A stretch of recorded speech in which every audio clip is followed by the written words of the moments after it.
Assalamualaikum warahmatullahi wabarakatuh. Materi yang akan dibahas pada pertemuan kali ini yaitu tentang ketentuan sujud sahwi.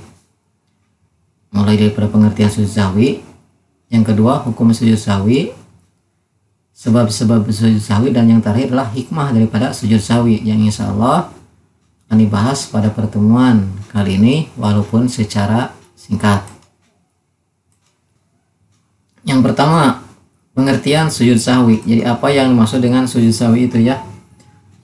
Yang dimaksud sujud sahwi adalah sujud dua kali yang dilakukan karena seorang meninggalkan sunnah ab'ad, kurangan atau kelebihan jumlah rakaat, ataupun karena ragu-ragu jumlah rakaat dalam sholat yang sedang dikerjakan.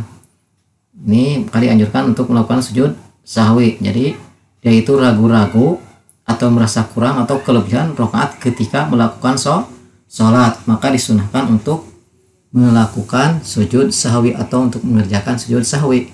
Nah, kapan pelaksanaannya untuk melaksanakan sujud sahwi? Sebelum salam ketika tahiyat atau tasyahud akhir. Di situ dalam pelaksanaan sujud sahwi. Jadi sekali lagi, pelaksanaan sujud sahwi itu dilaksanakan sebelum salam ketika tasyahud akhir. Ya. Terus bacaannya bagaimana? Nah, baca sujud sahwi, subhanallah la yanamu wa la yashu. Ini ya bacaannya, yaitu yang artinya Maha Suci Zat yang tidak mungkin tidur dan lupa. Itu bacaan ketika melakukan sujud sahwi ya. Terus hukumnya bagaimana? Hukum daripada sujud sahwi itu. Nah, hukum sujud sahwi adalah sunnah. Jadi maksudnya apabila tidak melakukan atau tidak melaksanakan sujud sahwi pun sholatnya tidak batal. Namun bila sedang sholat berjamaah, kita sebagai makmum maka kita harus mengikuti imam sujud sahwi, kita pun harus wajib ya, kalau tidak batal. Imam tidak, kita pun jangan melakukan sujud sahwi. Jadi sekali lagi hukumnya adalah sunnah ya. Di sunnah ini maksudnya apabila tidak atau tidak membatalkan sholat kalau sholat sendirian. Adapun sholat berjamaah tergantung imam ya. Jadi kita harus mengikuti imam kalau kita bertindak sebagai makmum. Itu hukumnya. Selanjutnya, sebab-sebab sujud sahwi ya.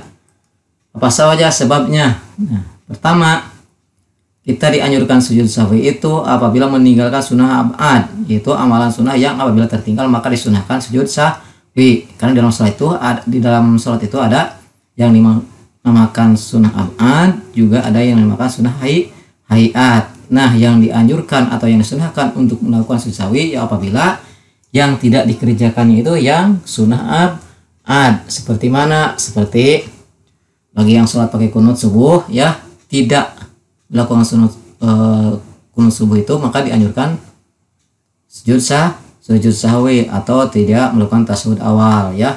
Terus yang kedua, ragu-ragu dalam meninggalkan sunnah ab'ad ya, ragu-ragu apakah melaksanakan atau tidak. Nah, itu maka disunahkan juga.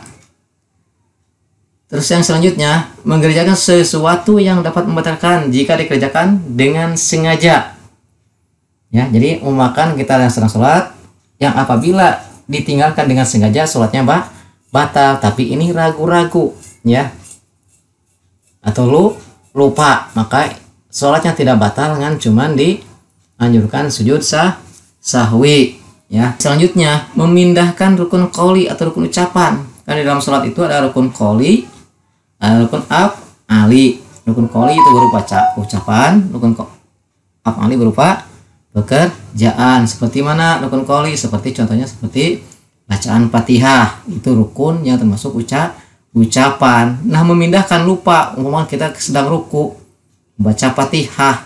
Nah, itu jadi baca Fatihah bukan pada tempatnya. Lupa. Kalau sengaja tidak boleh. Maka nanti dianjurkan sujud sahwi. Terus ragu jumlah rakaat yang tadi ya. Contohnya ketika ragu apakah 3 rakaat atau 4 rakaat, maka yang ditetapkan adalah 3 rakaat, lalu menambah 1 rakaat lagi dan sujud sahwi sebelum salam. Itu diantaranya termasuk sebab-sebab kita disunahkan untuk melakukan sujud sahwi. Selanjutnya hikmah sujud sahwi. Jadi apa hikmahnya? Ya, banyak hikmah yang dapat kita ambil dari pelaksanaan sujud sahwi. Di antaranya adalah menjauhkan diri dari sikap sombong dan takabur.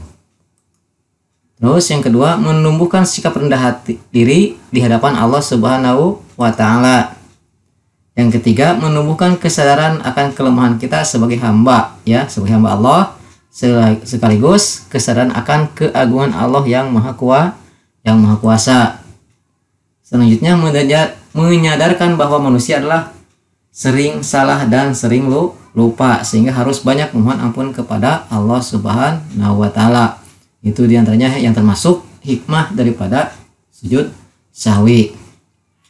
Ya, demikianlah pembahasan materi kali ini, walaupun secara singkat yang mudah-mudahan dipahami dan ada manfaatnya. Mohon maaf atas segala kekurangan. Terima kasih. Wassalamualaikum warahmatullahi wabarakatuh.